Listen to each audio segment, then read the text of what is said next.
morning, everyone. Thank you for joining us early today. My name is Linda Bermudez. I'm the K-14 Technical Assistance Provider for the LA region.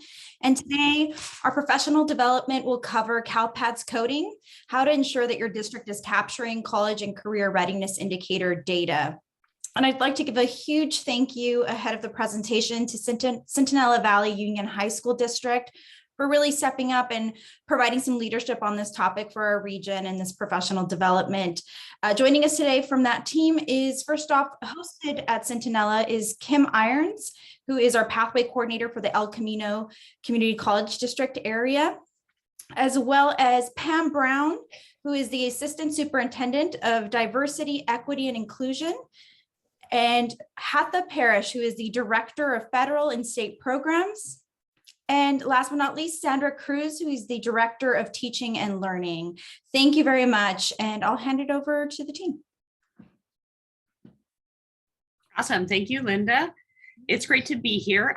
Give me a second. I'm going to share my screen so we can get started. Share. All right, got to make sure I am sharing. Okay, and actually, so I practiced this and knew that it was sharing the screen because it was green on my screen, but I can't see it green because now I'm in presentation mode. All right, good. I'm getting some heads up saying that yes, I'm sharing the right screen. Awesome. All right, so welcome everybody. Yeah, we're happy to share. It's been, just so you know, if you're having some of these issues, which I'm kind of guessing that you are since you are here, it's been a long process. We have a lot to share with you. Happy to do so. Yeah, but it's been a learning process as well. So Linda already welcomed my colleagues and myself, but here is our contact information. There's also a slide at the end with our contact information. We just wanted to make sure that if you do have follow-up questions, that you know how to reach us. And actually, I'm going to let my colleagues introduce themselves. So Sandra, would you like to unmute yourself and say hi? Good morning, everybody. My name is Sandra Cruz. I'm the Director of Teaching and Learning. Good morning, everyone. My name is Dr. Pam Brown, and I am the Assistant Superintendent of Diversity, Equity, and Inclusion, and I have the pleasure of overseeing our Human Resources Department. I'm Kim Irons. I'm the K-12 Pathway Coordinator for the El Camino College District region, and I'm coming from Centinela Valley, so I was part of the process when we started working through our coding. Awesome, thank you. Fantastic team. I'm Hatha Parrish, as I mentioned before, and as Linda mentioned, my title is Director of Federal and State Programs, and we're a very tiny district. So, the reason why I'm involved in all of this is because CTE programs are under my umbrella. So that's where I come into this picture. All right. So essentially what we're going to do is we're going to kind of start out sharing with you how we identified the problem and that there even was a problem because we thought we were doing pretty good as we were going, and then just realized that things weren't, the data was not lining up. We're going to talk about why that data was not lining up and how with the new college and career ready indicators, what is it, what are the different criteria that go into a student being identified as being college and career ready, and how does that connect with why our data wasn't showing up correctly or what we thought was correct, and then what we did about it, and to give you some ideas of what our process has been. All right, so our problem, California dashboard shows up in 2017, and the data didn't align with ours. What do I mean by that? So we're looking at the 2017 report, and we have, because we have a really healthy CTE program in our tiny high school district.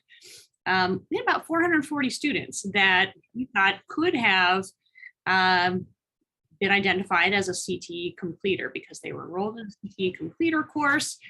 But when we looked at the dashboard, and again, when you get this,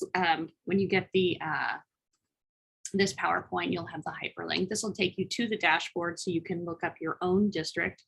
But yeah, so we saw 80 we had 80 of our seniors were qualifying as completers when we thought we had about 440 that could have or should have, or we would have expected somewhere something a lot bigger than 80. And just, in case you're not familiar with the dashboard, you are able to break it down by the different student groups. They do a really great job of not only looking at whether or not students are prepared and the different subgroups, but also how they met complete preparedness. But we were mainly interested in our CTE students at this point, because that was where we were seeing the issue, or what we thought was the issue. All right, so what's that criteria again? Like, how does a student who's a CTE pathway completer become college and career ready? Well, okay, so they have to be a completer, meaning, and we'll talk about this later, but they have to essentially have gone through at least 300 hours of a sequence of CTE courses, ending in being in a completer course with a C- or better in that capstone course. But then they also have to have in Smarter Balanced, which is the SBAC, have at least a level 3 on ELA or mathematics, and at least a level 2 in the other subject area. Okay. Or 1 semester or 2 quarters of dual enrollment with a grade of C- or better. All right, so, okay, so 440, so we still thought that there should have been about 350 students of those 440 that fell into one of these categories. So still not the 80 that was showing up on our dashboard. So making us a little bit crazy and trying to figure out why. And that's what kind of led us down this path to trying to figure out what was going on, that the data was not matching what we thought it should be. So we started looking at digging, and some of the big bucket areas that we realized we needed to be digging a lot deeper into were CALPADS coding, curriculum, and the credentialing. And that's why we've got folks representing all those different areas here. We're going to talk about how this has all kind of worked together. But CALPADS codes, and we're going to show you a little bit more, a lot of detail and kind of some examples. But you have to be very intentional about what codes you are picking, especially when you're looking at CTE pathways, because it's not just what is the content, but it also has to do with, are you picking the right levels, and to make sure, and is it in the right industry sector, to make sure that students are going to get credit for having taken that sequence of courses, because if not, they're not going to get credit for having completed a sequence. So back to that. So sequencing, you're going to see this word a lot because that's super important in CTE pathways. So then the curriculum has to match the CALPADS code. You can't just pick, but there are actually definitions that CALPADS provides. And so getting our curriculum folks on board to kind of help us in taking a look at, are we picking the right codes that actually align with the curriculum of that course? The other thing that you have to look at in your CTE pathway in these multiple sequence of courses is making sure that if you're picking that industry sector or that CALPADS code for that CTE pathway, that all of the CTE standards are being covered within the courses. So if you've got a two course sequence in your pathway, then all the standards in that CTE sector need to be covered in those 2 courses. If you have a 3-course sequence, then all of those standards can be spread out over the 3 courses. And if you have a 4-course sequence, then they can be spread out over those 4. But whatever your pathway is, they all have to be covered within the entirety of that pathway. But then within that, you also have, and this next bullet here about the 50% of the curriculum for each course in the sequence must come from the CTE standards for the identified sector. What does that mean? Where we're going to see some examples where it's a CTE course, but it's also a VAPA course, right? Or it's a CTE course, but it's also kind of a science course. And so that's okay. As long as 50% of the standards in that course, in that year, are CTE standards that are aligned with that CTE industry, then that's okay. Then you can also have other standards because that makes sense, right? It's not just CTE, it's a CTE media arts, or it's a CTE something else. All right, and then does the teacher have the right credential? Is it CTE? Because that's one of those main components for being a high quality CTE pathway. But then also, you can't just have a CTE credential. There's CTE credentials in different industry sectors. So making sure and getting HR involved in making sure that credential that teacher holds is right, so that you're not getting a misassignment. So this is just kind of highlighting some of the things I've already mentioned, but like, so some of the pitfalls that we realized we weren't even aware that they were there, and then kind of had to discover. Again, kind of reiterating that each level has specific definitions. So your CALPADS codes, and again, we'll show you examples, but your CALPADS codes will there'll be a code for intro level CTE course, and then they'll actually tell you, okay, well, this is kind of what the general description of that course would be. And there's a code for a concentrator, which is the intermediate level of the course, and then a description of what that would look like, what that content is. And then working with your curriculum folks to make sure that it's all aligned, and then again with the credentials. All right, and I'm actually going to turn over to my colleague, Kim Irons, who's going to walk us through kind of diving into how do we get college career students to be identified as college career ready through that college career indicator.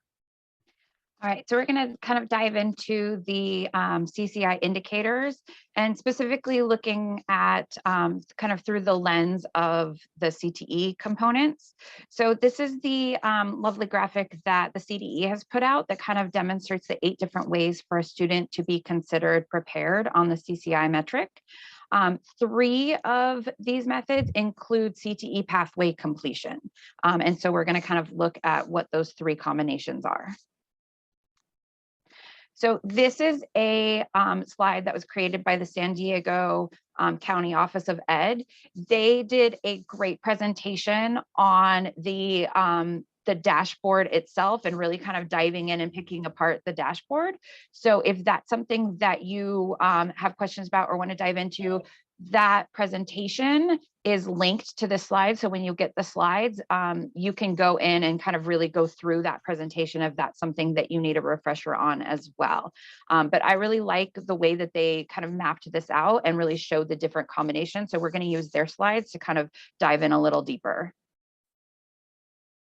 So the first method is to use a combination of CTE pathway completion and the Smarter Balance assessment. So students who score a level of 3 or higher on either the ELA or the math section of the Smarter Balance and complete a CTE pathway can meet the college readiness prepared standard. And so one of the CTE strategies to look at if you're thinking about how do we increase our prepared students is think about working with your CTE teachers to incorporate literacy and mathematics strategies into their CTE courses to help boost those scores on the SBAC through the CTE content delivery. The next way that incorporates the CTE pathway completion is combining that with college credit. So students who receive college credit for 1 semester or 2 quarters in either an academic or CTE college course and complete a CTE pathway are considered prepared on the dashboard. And so this is something to consider if you're looking for strategies. Think about how you can incorporate dual enrollment into your CTE pathways. Keep in mind that articulation is not currently part of the dashboard indicator, only dual enrollment is. So when you're thinking about aligning your pathways, keep that in mind, that dual enrollment is what's going to meet this metric, but articulation will not. And the third way that incorporates the CTE pathway completion is a combination of CTE pathway completion with A through G completion. And so a strategy that might help with this is that if your CTE courses are not already A through G approved, look at possibly getting those A through G approved. So that way, while students are completing their CTE pathway, they're also making progress towards A through G completion. Okay, and so far what you've seen is how the courses, whatever course offerings we have, is connected to not only the dashboard, but also the business assignments for teachers. And so this is kind of the process that we took. After looking at the data, we realized that how all of this is connected. And so these are some of the questions that we ask ourselves is, step one, misassignments is a big piece in terms of accountability. So do our teachers have appropriate credential? Does the course content match that credential? That's a crucial component. And then ultimately, is the course tag with the appropriate content, not necessarily based on the credential that the teacher holds, but rather the content that the course holds. And therefore it goes into, then once you identify that, you can go straight into the pathway. Then you start looking at, are your pathways coded in the same industry sector? And then making sure that everything is sequenced. So you definitely need to provide the 300 hours, including a concentrator or capstone course, in order for you to meet that, that requirement. And then the last thing that we took a look at it is where is this data? Once we identify what data we were looking at, where is it stored? So you have to definitely look at your information system and identify where is that data being stored, and how are you tracking to ensure that that data is accurate, and who's making changes, and the review process that you take. So this is definitely a couple of questions that we asked ourselves, and it's a whole process that we go through every year now. And what we're going to be looking at today, and I'll spend a little bit of a time with looking at our course data, because that was one of those guiding principles that kind of affected multiple levels of accountability. We'll go through this and we'll give you a sample so that you can see the process that we took. And so what we're going to take you into today is a couple of examples of the issues that came up with our data. We'll talk about the troubleshooting of that end. Thank you, Sandra. Yeah, so before we kind of dive back into that, we kind of just wanted to share with you some of our real scenarios that where we were seeing all these things, all these pieces showing up, and realizing that we were missing something somewhere. So whether it was with HR, with the credentialing, or with the curriculum, or with the coding, but really finding that these different areas were not aligning. And so we're going to take you through some of those scenarios. So this first scenario, we had a course that was forensic science. It was part of our School of Criminal Justice pathway. Or at least it was in that academy. That was one of the courses that we wanted our students to take. The credit that it was being given was practical arts and elective UC. The teacher at the time had a credential that was science, which is appropriate for a science course. At the time, the CALPADS code was 2698, which was other science. And when it was originally coded as that, was fine as far as a science course is concerned. But what we're gonna, not sure how familiar you are with CALPADS, but they do change things. Everybody's trying to get better.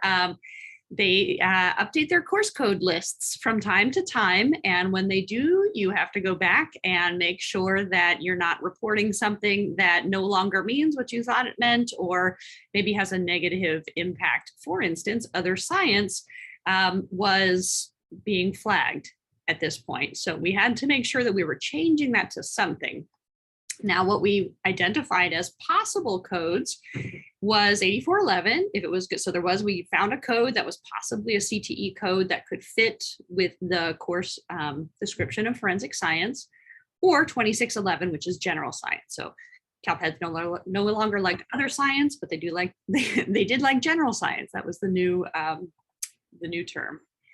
All right, so what are some of the considerations? It's a laboratory science course being taught at multiple sites by a science teacher. But in CalPADS, because we weren't kind of putting those two together, we were trying to, or wanted to, identify it as a CTE course because we wanted it to count in our public safety pathway. So we wanted to know, can a science teacher teach a CTE course that's coded in UC Doorways as a science course and be considered highly qualified? All right. So these were kind of some of the thought processes that we went through, and I'm going to let my colleagues unmute and share their parts.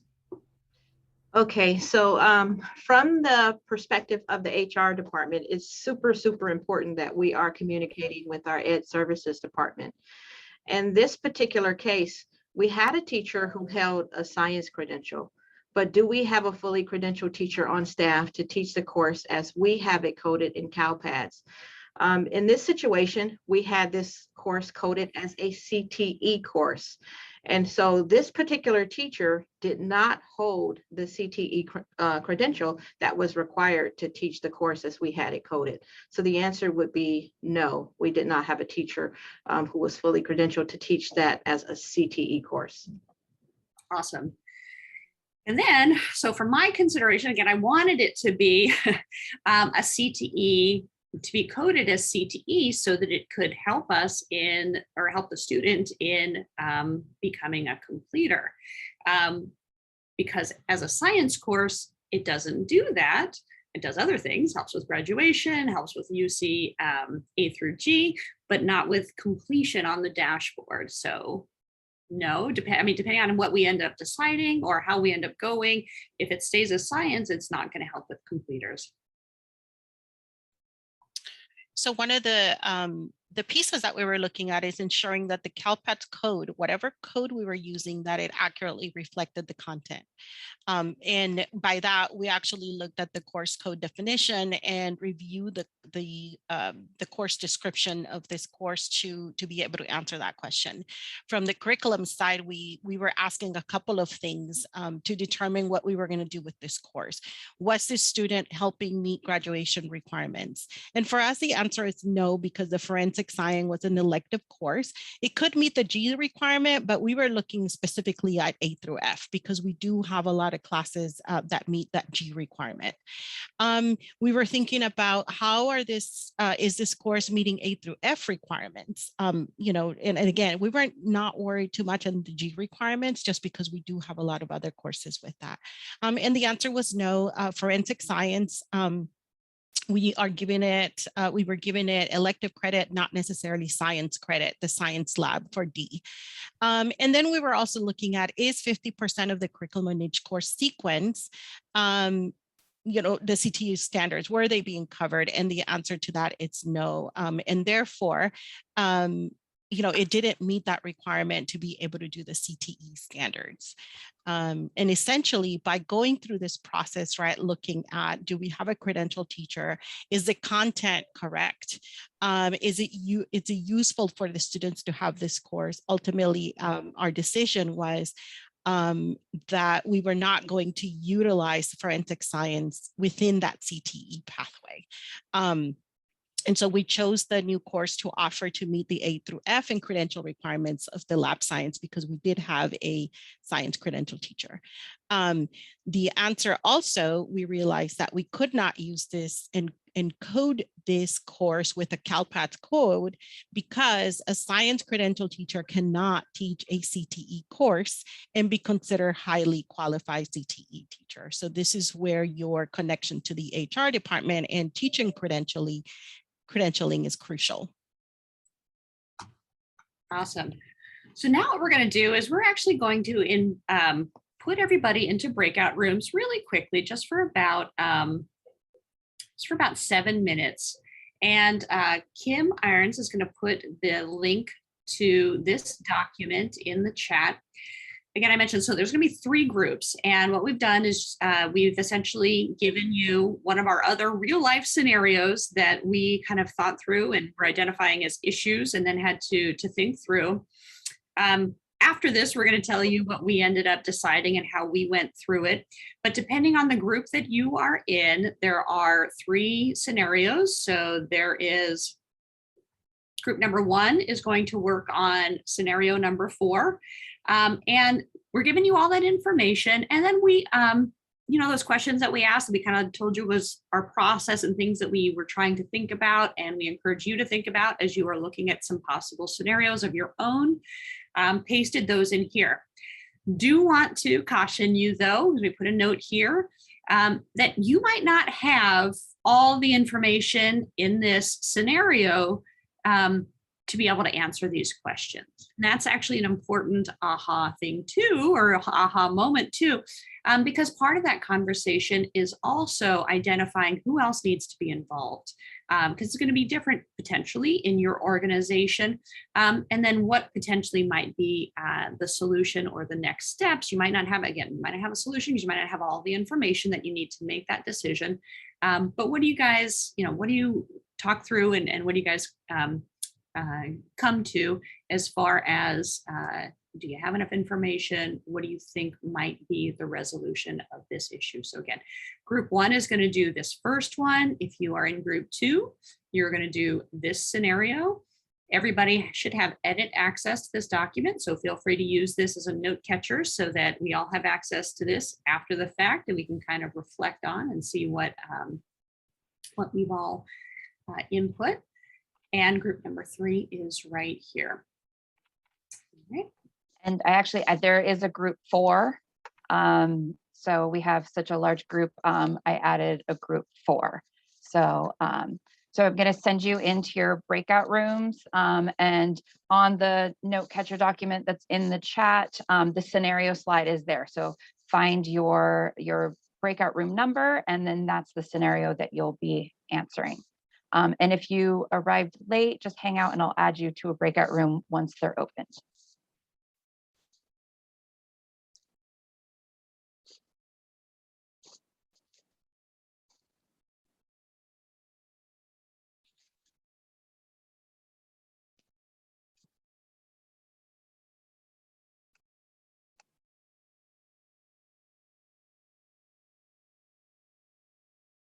Sorry, I was preemptive with that resuming.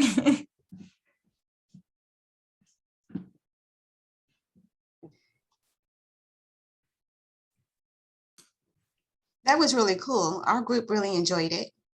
Really? Thank you for the Yes. feedback. Good.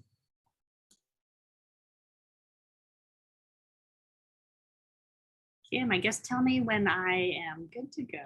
Yep, it looks like we're all back. So go ahead, Hatha.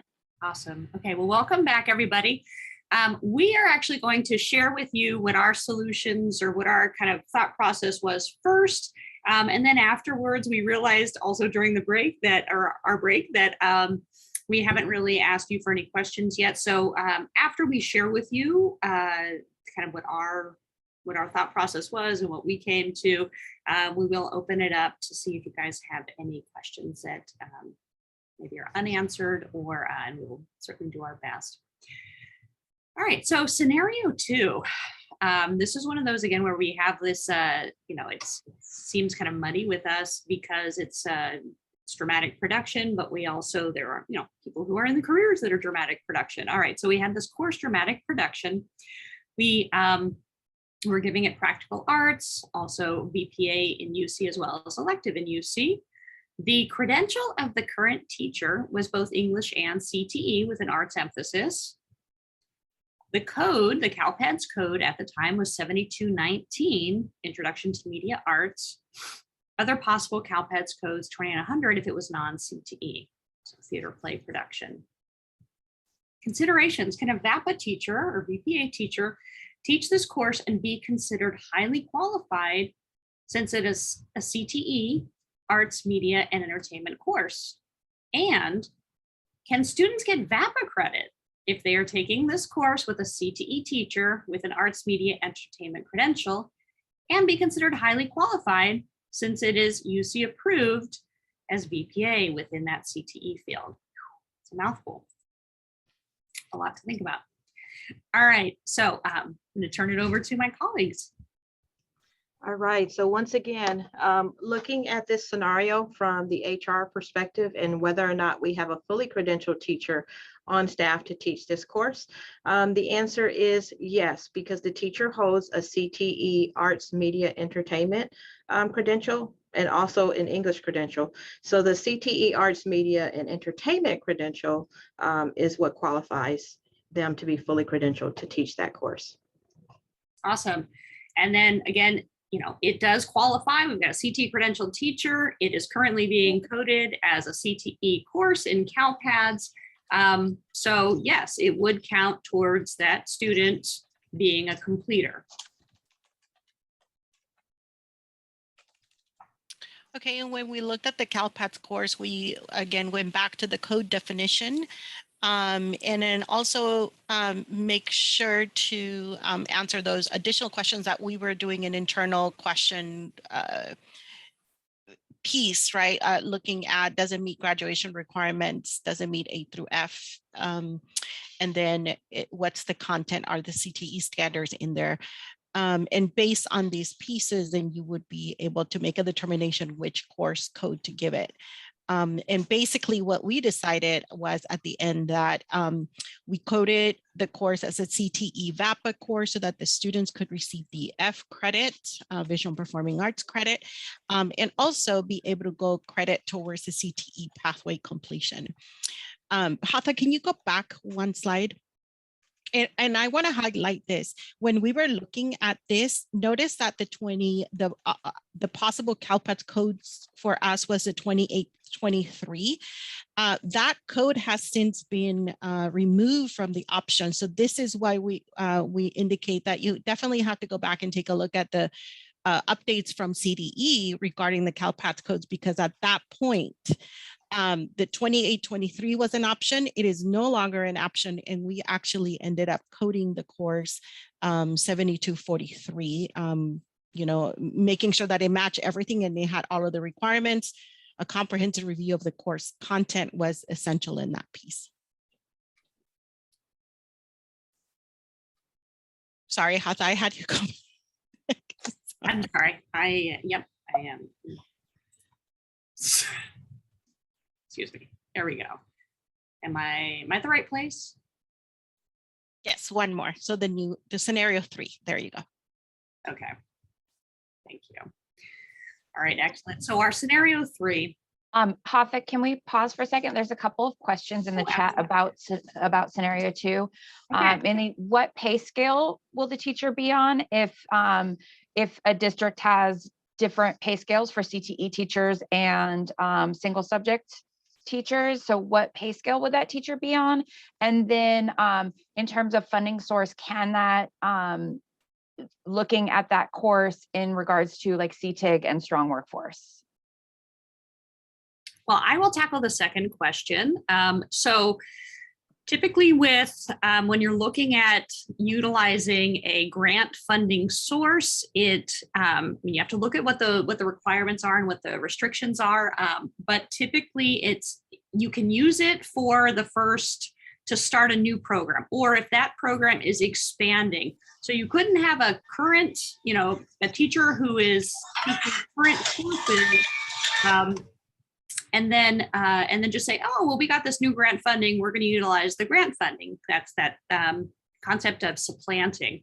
However, if you are, you currently have one teacher in that pathway, you have a lot more students, so you want to grow that program, you want to add a different arm to that pathway, and or you're starting a brand new pathway, then the answer typically would be yes. Again, you kind of have to look at the restrictions within, and sometimes those restrictions, like with K-12, change in different funding years. So making sure that you look at that. But typically the answer is it has to be a new and added on to what is currently happening in order for that to be okay. But the answer is typically yes, again, with the CT credential. Now there's been some new legislation also with CTIG that they're looking at AP and IB courses as also being fundable. So yeah, again, look at those restrictions, but generally, yes, if it's new. Now, as far as the pay scale, I don't know if Dr. Brown. I'll answer the piece on the pay scale. There's a couple of things that depends there. If the employee was hired on as a CTE, with the CTE credential as a CTE teacher. We do have a separate pay scale for that. However, this particular teacher has the arts, media, and entertainment CTE credential and an English credential. So there's a possibility that this person could have a split schedule, meaning they are teaching some English courses as well as maybe a CTE course. And so if they were hired on as a English teacher here in the district and they pick up the CTE credential and pick up a CTE course, they would be on our regular teacher's pay schedule. I guess the third scenario could be we hired them as an English teacher and now they're only teaching CTE courses throughout the entire day. I don't know that we've had that happen. So I think that's definitely something that we would look into if someone went from being hired as an English teacher and moved strictly to CTE, because those pay schedules are definitely different. All right, great. Thank you. All right, making sure I'm going in the right direction. I think I am. All right, so our third scenario, another VAPA related one, drawing and digital art. So our credit that we were looking at was VPA and as well as elective for UC. The teacher's credential was CTE in the arts, media, and entertainment industry sector. At the time, it was being coded as 7243, which was CTE Introduction to Film Production, Film and Video Production. But we also needed to look at the non-CTE course code possibilities, and you'll see why in the considerations. So can a teacher with a VAPA credential teach this course and be considered highly qualified since it's a CTE Arts, Media, Entertainment course? And can students get VAPA credit if they are taking this course with a CTE teacher with an Arts, Media, Entertainment credential and be considered highly qualified since it is a UC approved visual and performing arts course within that CTE field? All right, considerations. All right, so our first question from the HR perspective was, do we have a fully credentialed teacher on staff to teach this CTE Arts, Media, Entertainment course? And the answer was yes, the teacher did hold the CTE Arts, Media, Entertainment credential. Awesome. And then again, as long as it stayed coded as a CTE course, it would help students towards completing that CTE pathway. Okay, and what we encountered with this course was that we were actually using the incorrect course code. So we actually ended up needing to go and change the course, even though obviously the teacher had the appropriate credential, the course was, the pathway was correct. The pieces where we're actually looking at the benefit to the student, which is in the middle part, the course was helping the students meet graduation requirements, specifically the visual and performing arts. And then the curriculum was 50% a CTE standard. So even though we realized that the CALPADS course was incorrect, we still take a look at all of those other aspects of this one specific course. And so what we ended up doing is that the course was incorrect, and actually the course did not match. We had a CTE course in there, but the course did not match the content nor the credential, which is why this course wasn't being counted as a completer piece for the students. And so we definitely coded as a CTE course. We recoded this course, and the students were still able to receive the VAPA credit because the fine arts content was okay through UCOP. So they were definitely able to get the best of both worlds, completer and the A through F requirement was met. All right, last scenario. Drawing and animation fundamentals. Credit we were looking at, practical arts, visual and performing arts UC, elective UC. The teacher had an arts credential. The coding was 7213, so CTE, already kind of seeing an issue there. Other possible CALPADS coding, making it non-CTE, which at the time was 2823 was fundamentals of art. Considerations, this course is being updated or was being updated from the current course, which was Art 1, and was written to include both CTE and VAPA standards. It's part of the CTE Media Entertainment pathway at one of our high schools, Lawndale. and ACA stands for Academy of Cinematic Arts. Can a VAPA teacher credentialed as VPA, teach this course within that pathway and be considered highly qualified? All right, so once again, from the HR perspective, because we did not have a credentialed CTE teacher to teach that course, we did not meet the requirement of having a fully credentialed teacher on staff. The teacher only held a VAPA credential. Awesome. And again, so if we changed the coding, the CALPADS coding to match the credential, then it would no longer be helping that student in that as a completer for a CTE pathway.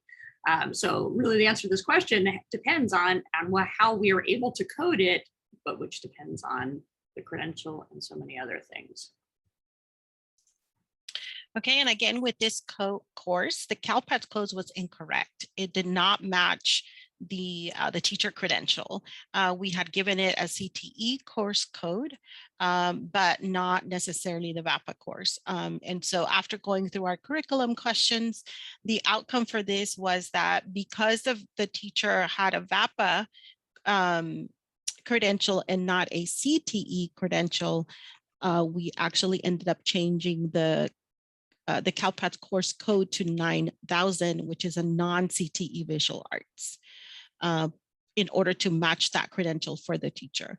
Didn't do anything to the content, but definitely matched it to the teacher credential so that it would come out as a misassignment. Awesome.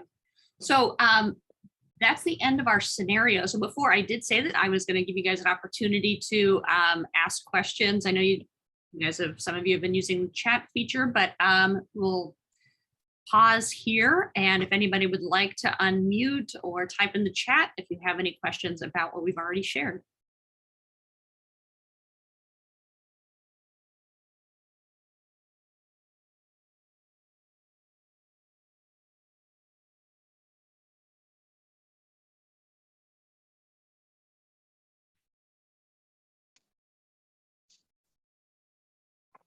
That looks like you're good to continue on to the next section.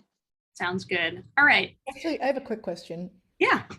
Are you checking your CALPADS numbers? How frequently do you check them? Annually. Yes. Okay. So we're about to actually, if you pull the fall 2 report for the course codes, we're actually going to be doing that in the next month. And then how many on the average are you finding are discrepancies? The first time that we did it, it took us months to go through what we decided to do. Yes, it was a very comprehensive process and it involved multiple people, but we made it a point to review every single course that we were currently active. And so what we're finding now is the time that we're spending now, it's very small compared to that first year. The first year, I'm going to tell you, it was a little bit painful. Lots of hours, lots of meetings, and it didn't involve a couple of people, a minimum 4 different people in our district to kind of ask questions. Is that because you think in the beginning they were just matched inappropriately, or because numbers change so frequently? It was a combination of the two. So basically, we wanted to make sure that everything was appropriate. So we reviewed every data, all of the data around the course. So we were very specific. And then we did find a lot at the beginning that were incorrect data. Yes. Great, thanks. Yeah, good questions. And actually, Sandra, towards the end of this, we're going to give you a copy of the spreadsheet that we use. She's going to show you what it looks like with all of our, we kind of did 2 already, just it was that little tiny thing. But she's going to go into a little bit more detail of kind of looking at what all of the different components are in that, and then give you a blank copy of that just for your own information in case you want to try and tackle something like that. But then basically what we do is we just build on it every year, and our accountability department identifies what are our active courses, and then we really make sure that those ones are accurate based on whatever the current changes have been, or changes that have happened in our district as far as credentialing or whatever, if a teacher has left, or all of those other considerations. So, all right. All right, so step 2. So we just talked about a little bit about the credentialing piece, or actually a lot of it about the credentialing piece and how important that is in aligning with all the other pieces. We're going to spend a few slides looking at what it means to align pathways and making sure that, that you're up to speed on some of the lingo, the terminology. All right, so these 3 little bubbles over here, just a reminder of the different ways that CTE pathway completion fits into students being recognized as being college and career ready, or having that prepared level of college and career readiness. So what does that mean to be a CTE pathway completer? So in order for a pathway to, for a student to be considered a completer, they have to do at least 300 hours of one single industry sector. And typically what you'll find, and we're going to show you some different scenarios too, but typically what we see is there is an intro course, and just letting you know over here, it's not required. And you'll see how we there are some examples in our district where we have sequences that are 2 courses that just have a concentrator and a capstone, some that have 3, some that have 4. We'll look at what those differences or how that works. The next level is like the intermediate. That's the concentrator. That's what that level is called. This is required to be a completer. So the student at a minimum has to take the concentrator course and then the capstone course, and between the 2, they have to equal at least 300 hours. And then they also have to meet all of the standards within that CTE sector. And then of course, the capstone or completer course, which is also required. All right, here's an example of what I mean. And we're going to look at these first 3. So there's 6 here. 1, 2, 3, 4, 5, 6. So I'm going to draw your attention to the heading. So here's course group state code. So this is what we mean when we say CALPADS code, course group state name. All right, so this is essentially letting you know that 7243 is the introductory, is the code for a course that would qualify as an introductory to film and video production course. Remember we talked about that there are actual definitions, and CALPADS identifies what would be included in that course. Here it is. All right. What we want to also see is that, okay, CTE industry, we see that arts, media, entertainment, arts, media, entertainment, arts, media, entertainment. Oh, wait, it keeps going. Arts, media, entertainment. And that's this 113 pathway code, right? But if I were to take a course at 7243, I would want to make sure that that intermediate course is 7244 and not some other course that's in a different arts, media, and entertainment, like for instance, the introduction to multimedia production. So if I'm doing film video production, I want to make sure that my sequence of courses are all within the film video production. And that they're not jumping all around. That was one of our things that we recognized that we were doing, is we'd be like, oh, well, the beginning level course is this, and the intermediate level course is, business or something, because we want students to have the business and then this. But we realized that by doing that, by shifting and even shifting within the different industry sectors, you're creating scenarios that the student data is not going to be picked up because they don't have at a minimum, the concentrator code as well as the capstone code of that same pathway or course group. Okay, and then so the other example would be within, again, arts, media, and entertainment. If you have a multimedia production pathway academy sequence of courses, then you would be looking at aligning or assigning the intro level course 7246, the intermediate level course 7247, and the advanced course 7248, and then having your curriculum folks taking a look and making sure that this is what's happening in those courses. All right, some real life examples of what we have going on here in our district. A copy. Yes, you will be getting a copy of the PowerPoint along with a copy of the video. So absolutely, with all the links and everything. All right.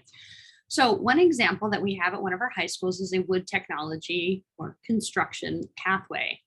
And remember we said intro is optional as far as being able to report as completer. But what these students would have to do is they would have to take the concentrator level course as well as the capstone level course. And they are sequential. If you were to look up these codes on CalPads, you would see that they are part of that same course grouping. All right, another option, we have a commercial music pathway. And what we see here is like the traditional, this one is actually coded as an introductory level, commercial music, CalPads, 7233, 7234 is the intermediate version of the CalPads code, and then 7235 is the capstone or completer level code. So that's kind of like that traditional 3 years intro, concentrator, and capstone. Cinematic arts.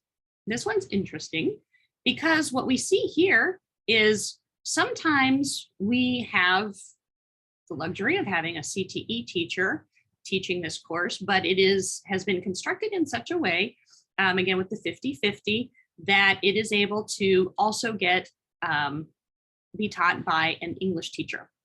So when we offer it and the English teacher is the one teaching it, we have this backup code. When we offer it and it is the CTE teacher teaching it, we use this code. All right. And it ends up, when it is taught by a CTE teacher, it's an intro level course. And then we go over here, we've got Cinematic Production 1, which is a concentrator course. And then what we see here is we've got our capstone course, but then we have another capstone. And so what some of our pathways have done is developed like these lab type of courses where the students are doing like site-based enterprises, or they are engaging in a lot more of the real world work-based learning within the courses. And so they're doing that as an additional capstone course. And then our last example, just to kind of show you some different scenarios, is this manufacturing and engineering project lead the way sequence of courses. And what we got here is the two beginning, or the freshman and sophomore essentially level courses are both concentrator level because they fit into that description. And then our capstone and advanced capstone, so essentially our juniors and seniors, are taking these. What's nice about a scenario like this is that if you've got students entering late for whatever reason, maybe they're transferring in late, you're still able to get a completer out of it through a lot of different scenarios. And it still works. All right, I think this is my time to turn it over to Sandra Cruz. I'm going to stop sharing my screen and Sandra's going to take over. Perfect. Thank you, Hatha. And as we transition, you can see here that there are different departments involved in this process.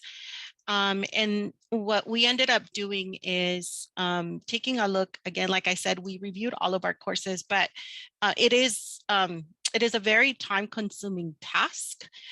So I would say taking a look at your area reports, that would be a good place to start with first, looking at only like the CTE courses and go through this process. What I'm going to share with you is kind of what some questions and the process that we took to begin this. We definitely, some questions that you need to ask yourself is what data is being pulled for that specific report. So when we were thinking about our beginning of presentation, it was, our CTE completer data was not accurate. And so we started looking at those specific courses, the CTE courses. Why is it that they're not tagged appropriately? And you saw some scenarios of the issues and decisions that we had to make. So basically looking at the data, what data is being pulled. Always going back to the CalPads, and I'll give you the link to the CTE CALPADS webpage so that you can see what data is being pulled and exactly how. You definitely need somebody who is familiar with your SIS system, just so that they can identify the second piece, which is what field. In what field is that data stored? because you're going to notice that our Google Sheet has a lot of data in there. You want to be able to narrow down which specific components of that data you're going to be looking at.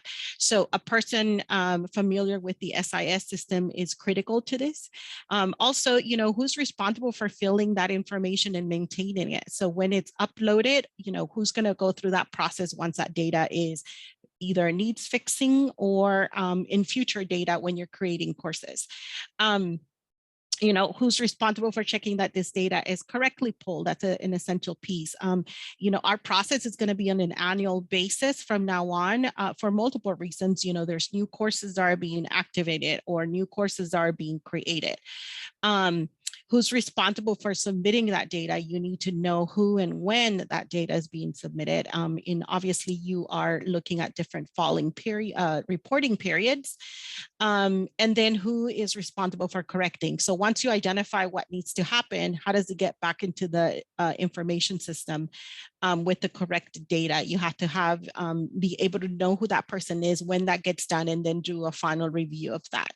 And also, who are the team members who hold that knowledge? You can see that there's a couple of people here. We have 4, and there's actually a 5th person who's involved in this who is not able to be here today, but who is familiar with the SIS system, who is crucial to that component. And she's also the one that pulls the data for us. And then, you know, what is the process in place to continue maintaining that data accuracy? So what are the specific procedures? And I'll show you today that there are 2 things that we are doing here, actually, to ensure that this data continues to be reported accurately. So what does our data looks like? So we briefly gave you a picture of this, and I'm actually going to share with you. We did a sample, but I'm also going to present our data. In this, everything is color coded. Basically, what you're looking at in the green data is what's currently in our information system.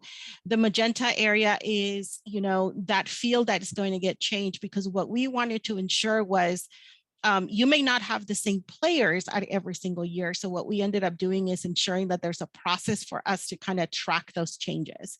But also that person who is updating that information to your information system can identify what data needs to be uploaded. So that's basically the magenta. So the green is what currently exists in our information system. The magenta is the changes that need to take place. And the orange, we also have like the information matched with the tabs.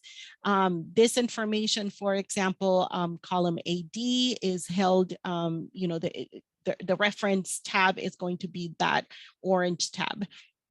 And then the cyan color was also CTE, so which would be Hatha's color. So we kind of color coded it to identify who you can go and where that reference was going to be. So you're going to see a lot of that. And I don't know. Oh yeah, the template copy. So what you're getting right now is a copy of the template, and what I'm going to project right now is going to be our copy with all of these colors. Now your copy.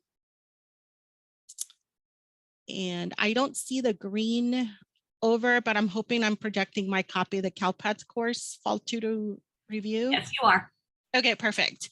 And so what you're seeing here is our copy, which has those additional colors. And let me zoom in a little bit just so that you can see. And notice that we added a purple one for this year because we're getting ready to do another project within there. And so as much as possible, we try to maximize what we're using this data for in different projects. So you'll see crazy colors in here. But we did give you a sample of this because it's important for you to not only the data that's in here in the first tab, right? You can see everything that's being pulled, but also the data validation pieces tabs that you're gonna need and what we reference consistently.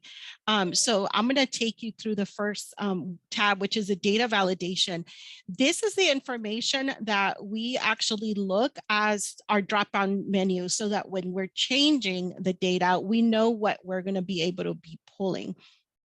The first couple of columns, which is from A through H, is more about internal pieces. How do we tag, you know, our credit types? How do we tag the grade level, the department? And what we decided to do was kind of match the department and the subject area to credentials, because then we can actually see, hey, we think this course is going to be, you know, for example, this one right here where we're looking at is going to be an English credential and a VAPA credential. So when we're looking at that, talking to HR about what credential that teacher holds, we can go back and check to see that's the content of this course, that it could be either or.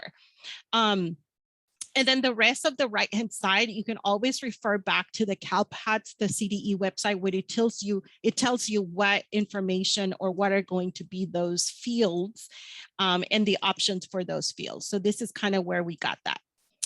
And then we also notice in blue, in the blue tab, we also have our CALPADS code set. So this is where we go back and take a look. And I think I unfiltered, there's a lot of information that you're going to be getting. So on this one, we actually look at the course group, and notice I was looking at the 9,000 at that point. So we refer back to this. This is where your definitions are going to be. So we ensure that when we're creating a document that we also we add those components of that information that we frequently use, just because we don't want to have to go back and forth within our drive to search for another one. So it's just for facilitation purposes. And so you can see those pieces. And as we're going through this, we identify, like, for example, this last year, we take a look at, you know, there were some misassignments. Let's take a look at some of this misassignments and what's happening. So we actually were proactive in that. And our goal for the misassignments was to do a little bit more about, do we anticipate an issue this year, this upcoming year? And we want to catch that before that continues for the rest of the year. So catch it in time. That's the other piece that we're adding to this. We're constantly reviewing our data.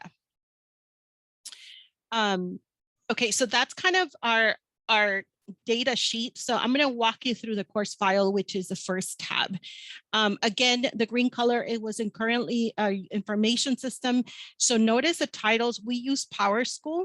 So you can get a template, and in yours, you know, depending on your information system, you're going to need to identify where that information is housed and pull it.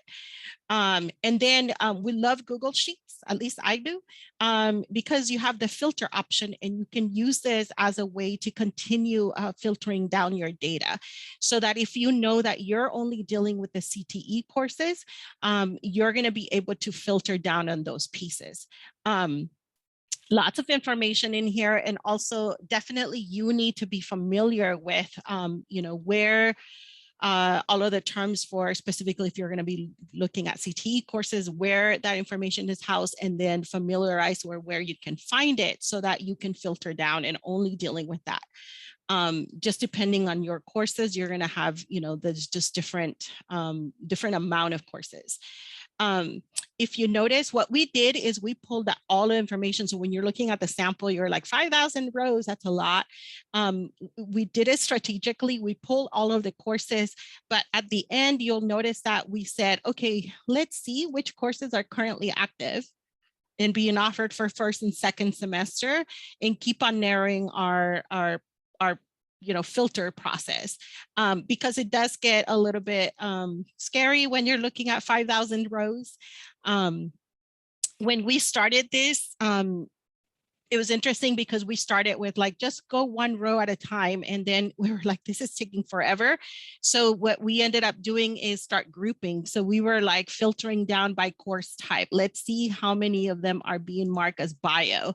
So then when you're making a decision like this, and you're starting to work on it, you can pretty much narrow it down to, okay, this is the answer for this course. And so we can copy it and making sure that all of the course is accurate. You're going to have to get familiar with the structure if your courses are being structured in a certain way. We structure our courses, and just a quick thing that you're going to be able to see. Let me hold on a second. Okay, so you see biology, we have different courses. Our course code tells us a lot about our course and the instructional setting for that course. So if you notice, it's a science course, therefore that's the reason why the course code begins with an SC. The second 2 letters or 3 letters will tell us the instructional environment. So for this one, it's an SAI course. So this is a biology class in an SAI. And the reason why that's important is because even though you might not be dealing with this right now, but the teaching credential for that course is going to be very specific. So remember that everything is tied. Your course, CalPADS course, and credential are all tied together, which is kind of why we're looking at this comprehensively. So our course codes are specific to a department. We noticed that, look at the credit type, we were making sure that everything was tied to graduation. And then here is where we started saying, you know what, let's look at our subject area code and be that and match it to our credentialing, because then we can take a look at, you know, does that teacher have a credential for this course or not? So identifying those pieces, that's going to make it easier later on for you to be able to identify credentialing mismatches. It's an essential component. And as you can see, I mean, lots of data, and we filter it down to the course level. We were looking at all the way across. As you can see, the data is pretty clean right now. We are going to do, we always find mistakes. For example, as we were getting ready for this presentation, we actually found one mistake that we haven't solved for the last 2 years. And so we're going to be working on that. And so it's crucial that you have multiple eyes. It's kind of like when you're watching a movie and, you know, you're like, the first time I didn't notice that in the background, and then you start noticing. It's the same thing with the data. So anyway, so this is kind of how we grouped it so that it doesn't get like, again, at the beginning, we were going row by row and it just was taking us too long. And then we figure out, no, let's do it by, you know, by grouping the courses together, and the answer was going to be around the same. Your CalPADS code set. So the ones that actually, these are outdated, and in the chat, you're going to, the CTE website is going to become crucial to you for you to refer back to. And so this is a website, making sure, you know, you go store it and you frequently. I would recommend that you add yourself to the listserv, because then it'll send you an email when an update is coming in. But if you notice, it kind of has all of the information that you need. Here are some of the updates that are coming up. The Flash 213 is one that I'm going to share to you, because you don't have to open all the flashes, but I want you to take a look at the topics that it includes, because this one includes changes to the codes. So for me, it indicates, oh, I have to go back and take a look at it. So when you're looking at this, obviously I don't have to read everything. You know, there's somebody else who's attached to kind of this submission or information, but I definitely go over to the pieces that pertain to myself. So in this case, we are noticing that there is going to be some course changes. I deal more with the state course code. So these are the new changes that are taking place. So this is one where we're going to have to go and review those courses that have been identified or have all of these pieces and make sure that we're targeting those. So your flashes from CalPADS are going to be an essential piece to let you know how do you narrow down also that information, because you want to make sure that it's not incorrectly tagged. And so this is one of those pieces that I'm going to be ready again for the next month. I'm going to be spending some time looking at the course codes and making sure that our data is correct. Within this website also, you will see the system documentation is the other one that I would direct you to, which has the code sets. It always has those files. So when you download, it tells you, I'm not going to open all of these, but if you notice, each one is for a specific purpose. You know, depending on what you're handling, for example, if you're dealing with the information system, it tells you, you know, how that data is being extracted. It tells you the valid codes and terms that are going to be used, and the code set. So what I'm going to do is, I didn't do it to your sample tab, but make sure that you do this. This is a new version, the code set, that's more effective. I definitely would recommend that you upload that one too. Yeah, let me see if I can open it really quick, because it will offer all of those changes that have taken place It comes in an Excel file. My computer is thinking right now. It's actually freezing. But it comes in an Excel file. And what we do is we actually, when we are ready, we actually copy it into our active file and be able to begin that process of identifying and using the correct codes, because they do change. Okay, so this is kind of what that file would look like. And then go to the tab that says CALPADS code sets, and that will give you all of it. Now, notice that this document is extremely long. I'm not looking at everything. I don't look at the academic terms. I look at the course, CALPADS course, and that's how I narrowed this information out. Notice that depending on what piece of your CALPADS reporting, it's contained in here. So you always want to make sure that you go in there and check for the most accurate one. So you're dealing with the most accurate data. And it will give you the definition. It'll give you all of the codes, that you need for this pieces. So this is a very comprehensive CALPADS code list for everything that's being pulled from there. I don't know if there's any questions. Oh yeah, okay. All right, and then part of our process too, let's see if I can go back to the information. Again, making sure that you are going into the accurate data, making sure that everything is tagged appropriately. So you're going to be doing a review. And the other error report that we look at is when you upload information to CALPADS, it gives you an error report. And then you can start correcting those. So make sure that after you upload the data, you're downloading that master error report, because that contains crucial information about your courses or any of the data that you're submitting to CALPADS. You definitely need to do that.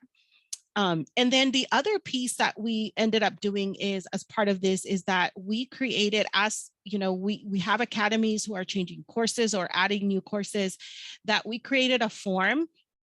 The form, make a copy of it, but let me take you to my live one. So what the form contains is, we started looking at what is important and needed for our forms to have. So if you notice, it has all of the information, because what we wanted to make sure is that any data going in that's new was accurate, instead of having to go back and recheck. Otherwise, you're going to be spending a lot of time rechecking all the time. So when we do this, we actually started looking at, we inactivated all of the courses for the sites. And now when they request a course to be activated again, we actually do a data review to make sure that everything is okay before releasing it to the sites. Just so that we know that that data is accurate. So if you notice, we gave you a copy of this. You can make a copy of this and tailor it to yours. But whenever there's a new course that's being offered, we go through this. I'm the one who actually takes care of these, where I go once the teacher or the site gives me, here's what the course is going to be about. Here's the content of it. I go in there and do the correct course number. And then Elizabeth Harada, who is not here today, she actually double checks. So there's always a checks and balances in there. And then at the same time, if this course is a CTE course, we actually ask Hatha to check this information to make sure that we have it accurately reported.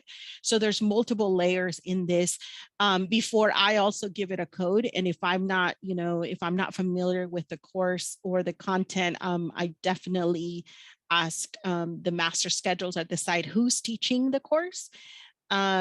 Because then I have to contact HR and say, does this teacher have that credential? Otherwise, that course code does not get created, nor does the course get approved. So there's specific things that we had to react to this to ensure that once new data is being included into our information system, that it is accurate data. Because believe me, I do not want to go through this process again. So that's kind of, essential for us. So in our district is a cycle of data review. The Office of Accountability, we do have that person, and that person is in charge of CALPADS reporting. So she's able to pull the reports, give us the data that we're going to be working for. And then my office, the Teaching of Learning, will review the course data, making sure the courses, the content, the CALPADS codes is accurately labeled. And then Office of Federal States would be Hatha, and Kim, is all the data relevant in the SS to CTE courses. She'll go and check. And then HR provides us with guidance in terms of the teacher, who's teaching the course, what credentials do they have, because that kind of aligns with the courses that we're doing. So definitely multiple people, different people. Notice that not one of us holds all of the information, which is essential. You have to know who that person is who holds the information that you can refer to. And then as part of this process, it's an ever-growing process. What we discovered was that, okay, we have a lot of courses that we offer. We need to ensure that to help the sites, right, because they're notice that they haven't been involved in this process. We also have to give them some support in selecting the correct teachers when they're building their master schedule. So what we decided is our next step is going to be to create a comprehensive course list with the credential needed for each of the courses. So it would be looking at all of the courses that we currently offer, which is the credential as a tie to that content, so that when a master scheduler at the site is assigning a course to a teacher, that we know that we're not going to get a misassignment. So being proactive in that process. So this is kind of our next step that we decided last year, which we haven't started, but we will be starting soon. So notice it's a cycle of data review, but also knowing that it's going to grow, right? Like you're going to create more processes to ensure that that data that's being reported is going to be as accurately as possible in the future. And I can't tell if there's any questions, but that's it for my end. If you have any questions, yeah, we'll be glad to take your questions.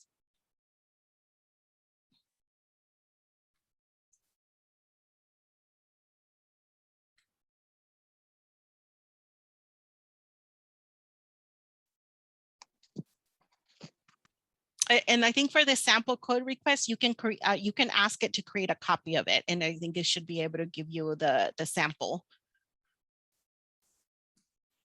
Yeah, it's just that the course form request, we need to give people access, but we can do that afterwards. They'll use the same link, I'm assuming, and then we will give them access. Yes, we'll definitely do that.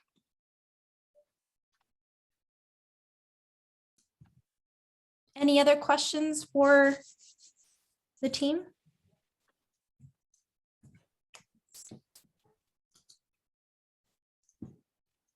Yes, I echo that. Thank you so much to the Centinela team for this fantastic presentation. I can tell that everyone was super engaged, so I appreciate your time. And to the region, I will be sending out the slide deck and recording of today's professional development tomorrow, along with the NOVA training that occurred last week. So thank you, everyone. I hope you have a wonderful week. Thank you.